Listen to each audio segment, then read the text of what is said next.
Good morning, friends. Well, last night was quite a night, or evening, I should say. Yeah, we got to the site there and decided we were going to stay, and wasn't really rushing all to put up tents. Decided, yeah, maybe we should. We checked the weather, and the forecast was for 10% chance of rain at 5, which in my mind is like, yeah, it's not going to rain. But then we started to notice the clouds forming up. We're like, this looks pretty good.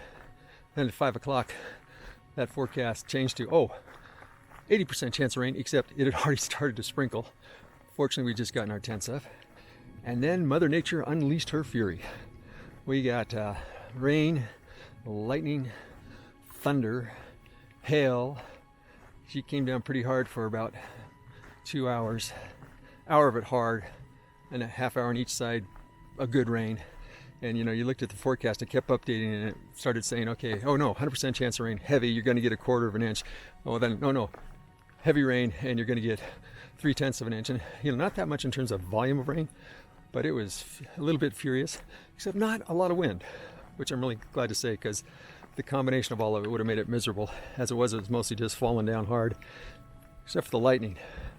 We had pretty continuous lightning going on for a while, which always worries me in the forest if it's dry and there's lots of lightning going on, but hopefully it was raining at the time. So don't smell any smoke this morning, glad to say. The most ferocious one, though, was one where it was a big bright white flash and an almost instantaneous clap of thunder that just shook you to your bones.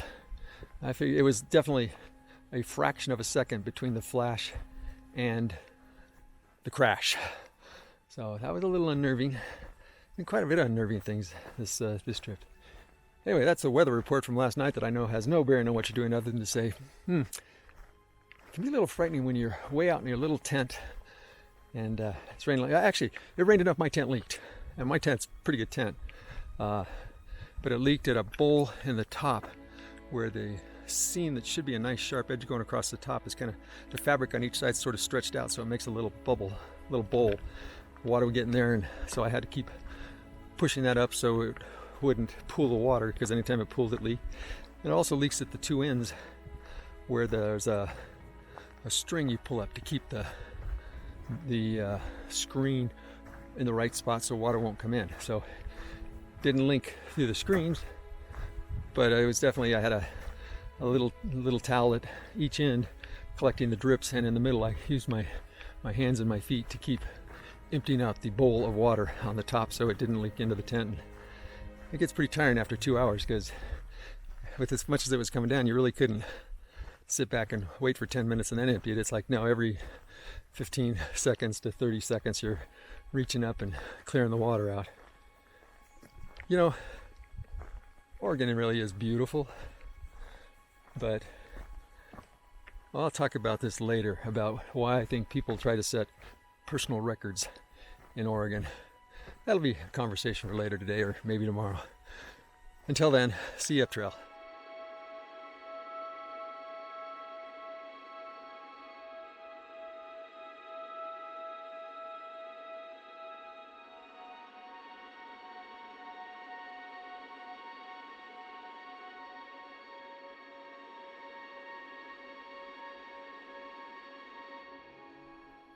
Well, we're here taking our typical 9 o'clock break.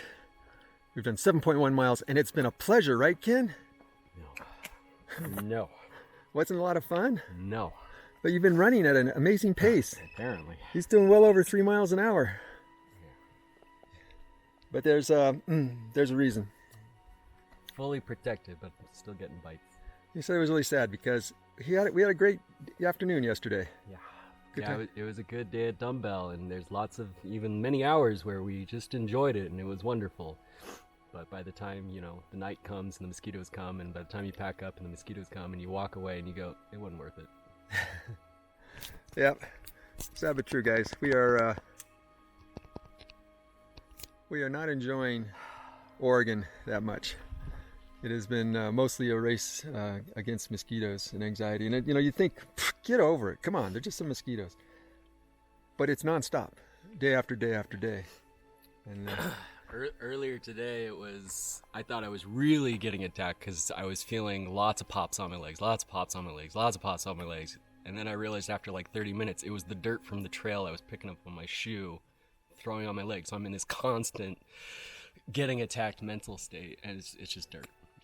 It's not mosquitoes. So it wasn't mosquitoes, but the mosquitoes are what set the mindset for it. Anyway, we're dealing with it for now because we don't have a choice. All right, we'll see you up trail.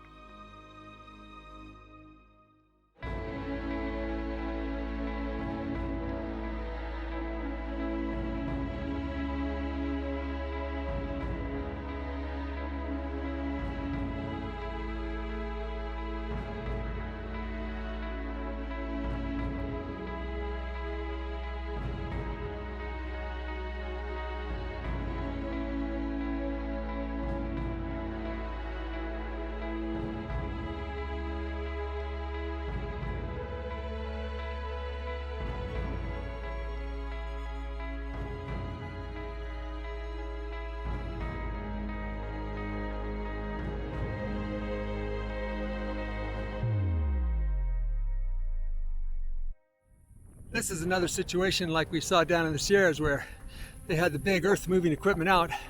Said, okay, push that pile, okay, right there, stop right there, that's the spot, stop. So you can see they pushed all that earth to right there and then they stopped.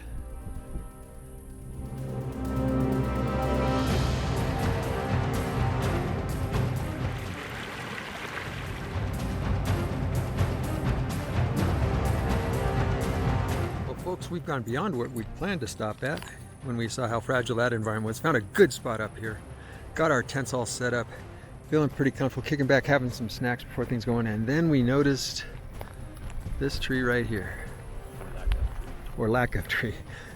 Been in a fire, hanging out.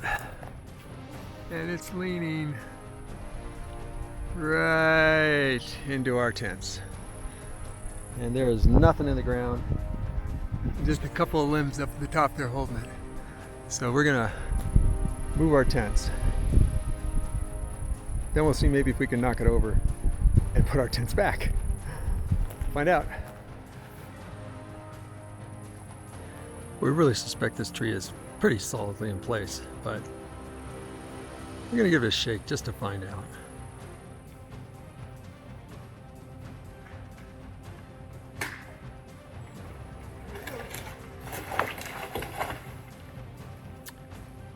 Okay, well that won't work yet.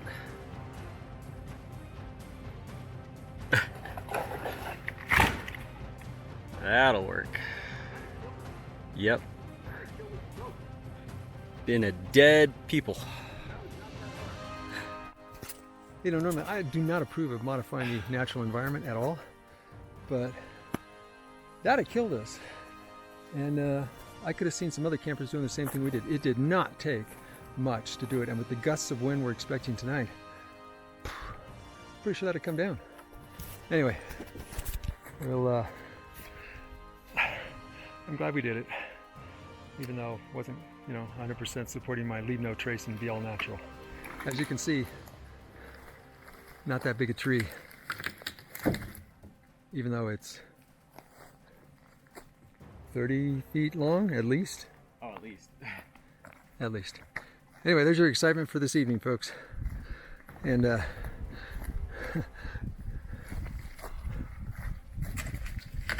think we'll reset up our tents and sleep much sounder tonight. What do you think, Top Rock? Yes. There's a yes. All right, catch you later. Okay, friends, so once again, we're here. We've reached our destination. About 17-mile day. Nicer today. Really? A lot more interesting things to see today. Yeah. In the afternoon, not in the morning. Morning was just like it's been. In fact, at noon it was like, we expressed there's little interest in continuing at noon today because it's just mosquitoes and high heat and issues with the fire closure ahead of us, issues with smoke in the air right now. It's mostly, as Top Rock says, mostly it's the mosquitoes. Just take all those things we hate. It's real hot. and mosquitoes. Okay, you got to walk up a 200-foot hill, and mosquitoes. It's just everything. It just adds a whole nother Holy layer rubber. to the experience. And yeah. So anyway, we're still here. Let's see how tomorrow goes. Maybe we'll get some more blue skies, some more breeze, some more fresh air, although it's gotten smokier again. Yeah. So, who knows? But so far, we're not going to die from a fall down tonight. And speaking of mosquitoes, it's like, you know, you just, No rest. plenty of bugs and plenty of mosquitoes. No rest for the weary. And we're weary.